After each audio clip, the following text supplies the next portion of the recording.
Hey, it's me again. I know it's been like almost half a year, but lots of things have been happening and going on. I'll have a lot more time now. Let's just put it that way. I'm not going to go into a big explanation, but hopefully I can keep up with this now. But I'm not going to make any promises because I know I keep saying that.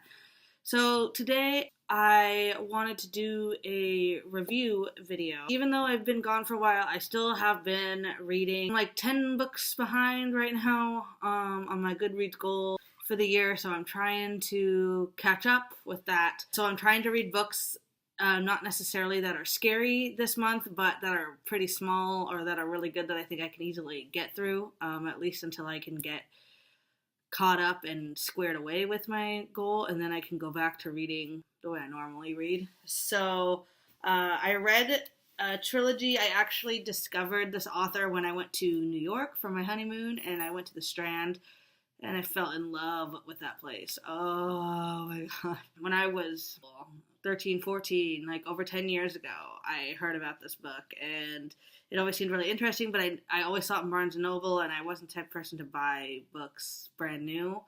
And then I saw it at the Strand for fairly cheap, and I'd heard about this author and this book, and I wanted to get it. The Strand is amazing.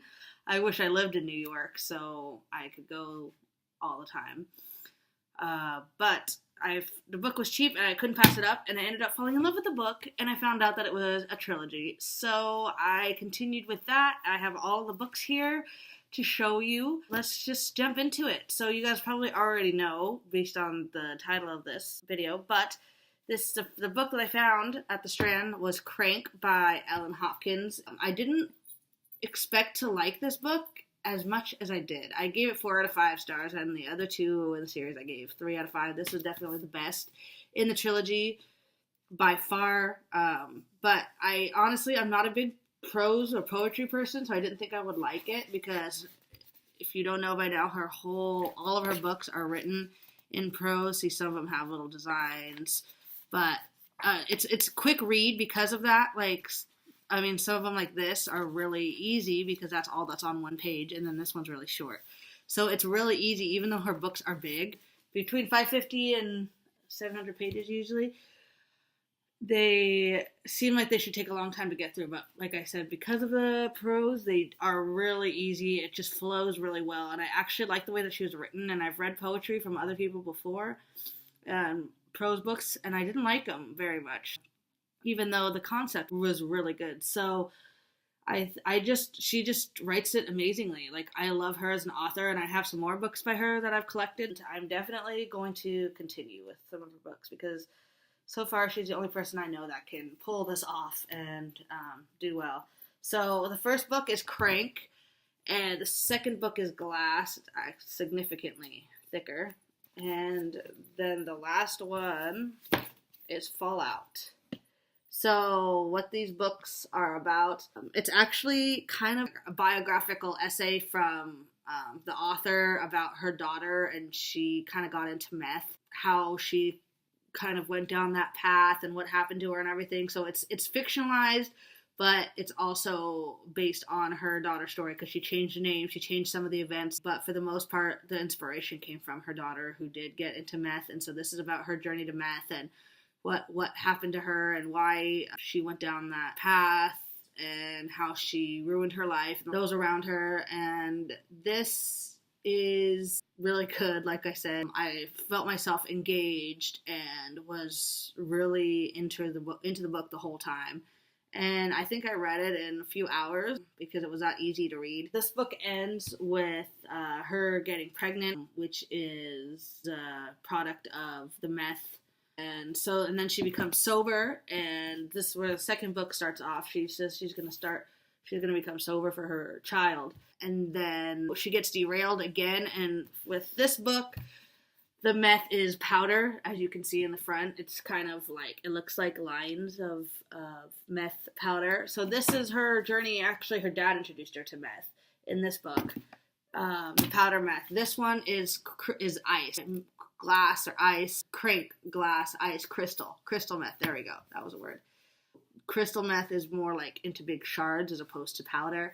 So, and it's like a whole nother ball game apparently. So she had tried meth in the first book, but this was nothing compared to the powder. This is apparently above and beyond anything that the powder could be, because it's more pure and it's stronger.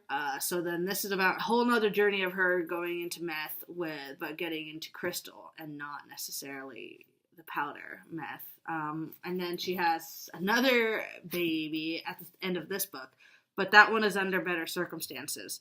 And then this third book, Fallout, takes place in the point of view of 3 of her children. So she has 2 girls and 3 boys. The boy, Hunter, is the oldest, and he was the one that was born in the first book. He tells a story of how his life has been affected, and then there's 2 girls, and then she has 2 younger boys as well that the perspectives are not told from, but they're introduced in this book. So she has 5 kids in total. Except for Hunter, they all kind of have some problem or another from their mom's meth use, and they all have crappy lives, and it's the kids' point of views, like it's alternating perspectives. Each chapter is Hunter, and then Autumn, and then Summer, and then Hunter, and then Autumn, and then Summer, about how their lives are affected. Hunter lives with his grandparents, which are his mom's parents, so he knows her really well. The second kid lives with her dad's sister and her dad's dad. So they live together, but she knows who her mom is. The third one goes in and out of foster care and is dragged around and doesn't know at all who her mom is. She barely knows her dad, and finally her dad introduces her to her mom at the end of the novel, and the whole family comes together, but some of them have never met each other, and it's good, but like I said, the first one is the best, I think. I gave this 3 out of 5, and I gave Glass 3 out of 5 as well. These were not the best. I just felt like it was a continuation of the story, and it didn't really need to be continued. I felt like she just kept it going. She said she wrote it because people were asking for a continuation of the story, but I didn't really feel like these books were necessary. I just wanted to read them and see what happened. But honestly, like, this book ended at a good place. She got pregnant and she vowed that she was going to get clean for her baby. Like, that seems like a good ending to me. There's no cliffhanger or anything, but she continued the books. I decided to read it. Like, they weren't horrible, and I'm still going to continue to read her books. Normally, I don't like the first in the series the best out of books. Normally, I like the middle of the series or the last book in the series, but in this case, the first book is the best. And even if you don't like poetry or books written in prose, or even if the topic of meth seems kind of like inappropriate for you, I would still suggest and recommend this book because it's really easy, really quick read. It's not inappropriate. Like, it talks about her meth use and everything, but she talks about it in a really tactful, nice way. Like, this is actually a young adult book, so it's not really inappropriate for young teenagers, 13 years old and preteens.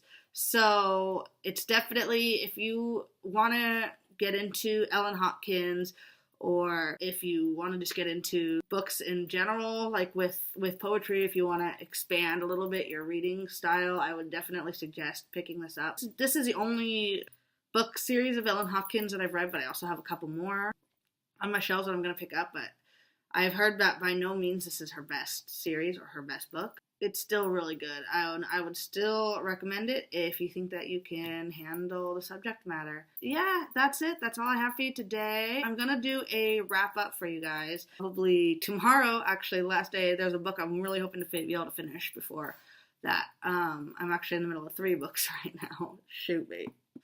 But yeah, one of them I'm hoping to be able to finish. I will do my wrap up for you guys, and I will see you guys then. I believe I read a fair amount of books this month.